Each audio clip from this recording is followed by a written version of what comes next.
राधे राधे भक्तों, स्वागत है आपका पोथी कथा चैनल पर। तो आइए भक्तों सुने गणेश चतुर्थी व्रत कथा। ओम श्री गणपते नमः। ओम श्री गणपते नमः। गजानन भगवान की जय।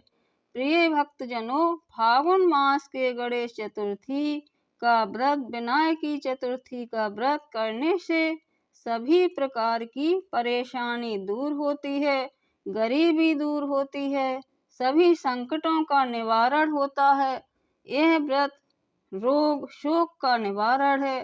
भक्तों के घर में सुख समृद्धि आती है, परिवार में सुख समृद्धि आती है। यह व्रत करने से परिवार में प्रेम बना रहता है।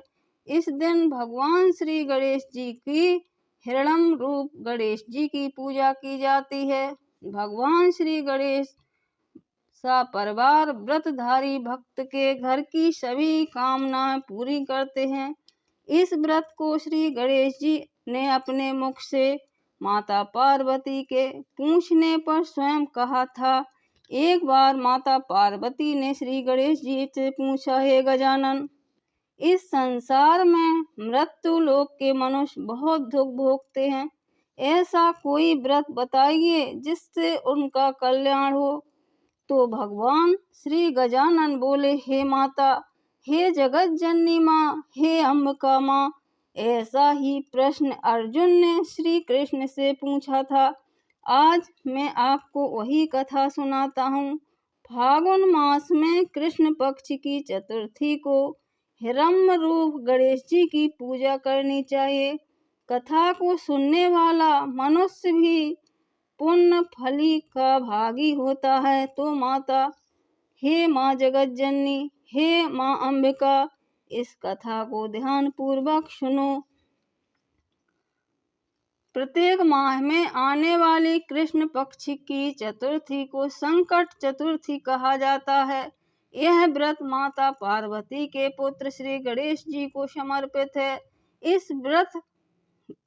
इस दिन विधि विधान से भगवान श्री गणेश जी की पूजा करनी चाहिए। फागुन माह की संकटी चतुर्थी को द्रज प्रिय संकटी चतुर्थी के नाम से जाना जाता है। एक बार की बात है, एक आदर्श राजा का राज्य था। वह राजा अत्यंत धर्मात्मा थे। उनके राज्य में एक अत्यंत सज्जन ब्राह्मण थे। उनका नाम था विष्णु शर्मा। विष्णु शर्मा के 7 पुत्र थे। वे 7 अलग अलग रहते थे। विष्णु शर्मा की जब वृद्धावस्था आ गई तो उसने सब बहुओं से कहा कि तुम सब गणेश चतुर्थी का व्रत किया करो। विष्णु शर्मा स्वयं भी इस व्रत को करते थे। आयु हो जाने पर यह दायित्व वह बहुओं को सौंपना चाहते थे। जब उन्होंने बहुओं से इस व्रत के लिए कहा तो बहुओं ने आज्ञा न मानकर उनका अपमान कर दिया।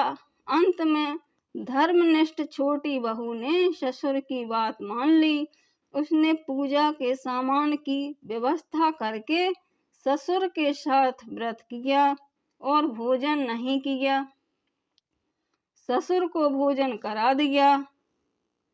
जब आधी रात बीती तो विष्णु शर्मा को उल्टी और दस्त लग गए। छोटी बहू ने मल मूत्र के खराब हुए कपड़ों को साफ करके ससुर के शरीर को धोया पोंछा। पूरी रात बिना कुछ खाए पिए जागती रही। व्रत के दौरान रात्रि में चंद्रोदय पर स्नान कर फिर श्री गणेश जी की पूजा की, विधिवत पारण किया। विपरीत स्थिति में भी अपना धैर्य नहीं खोया।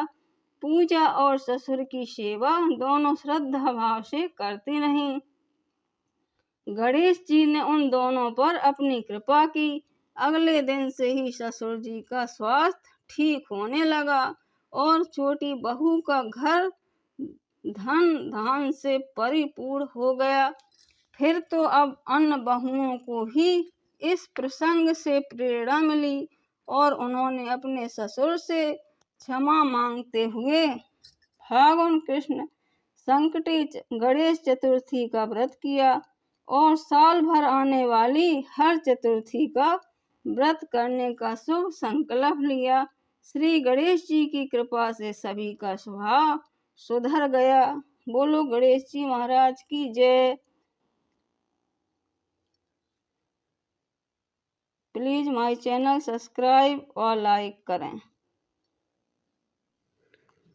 संकट चतुर्थी की व्रत कथा।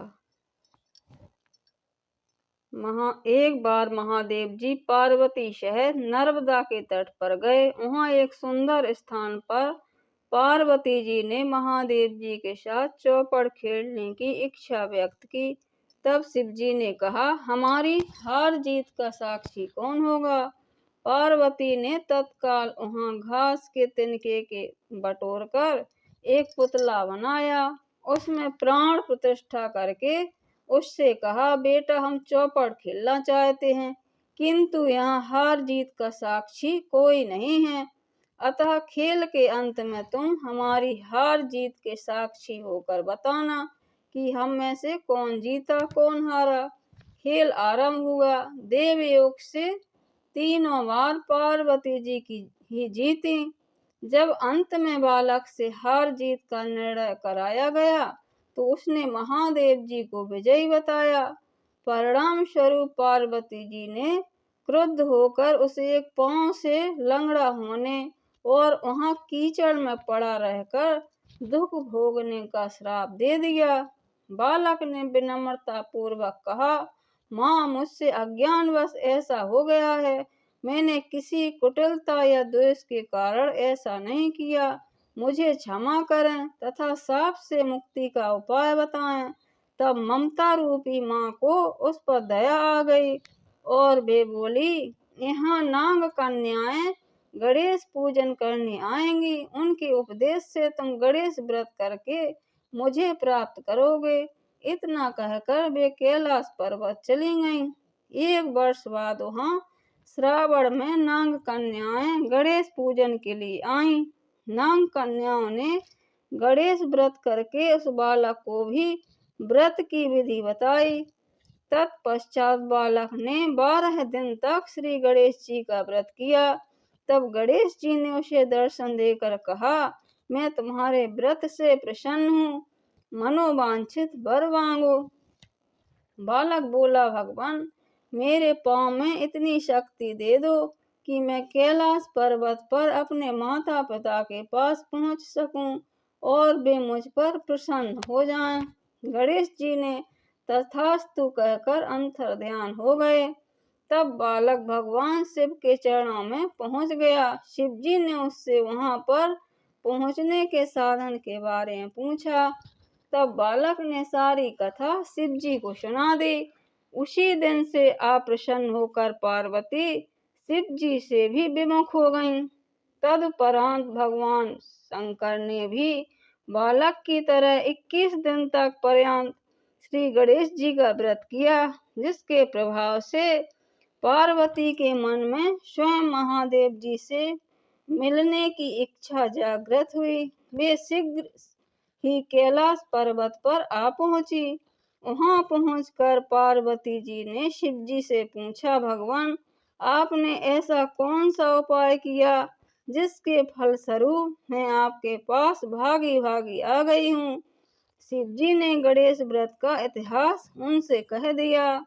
तब पार्वती जी ने अपने पुत्र कार्तिकेय से मिलने की इच्छा से 21 दिन पर्यंत 21-21 की संख्या में दूबा पुष्प तथा लड्डुओं से गणेश जी का पूजन किया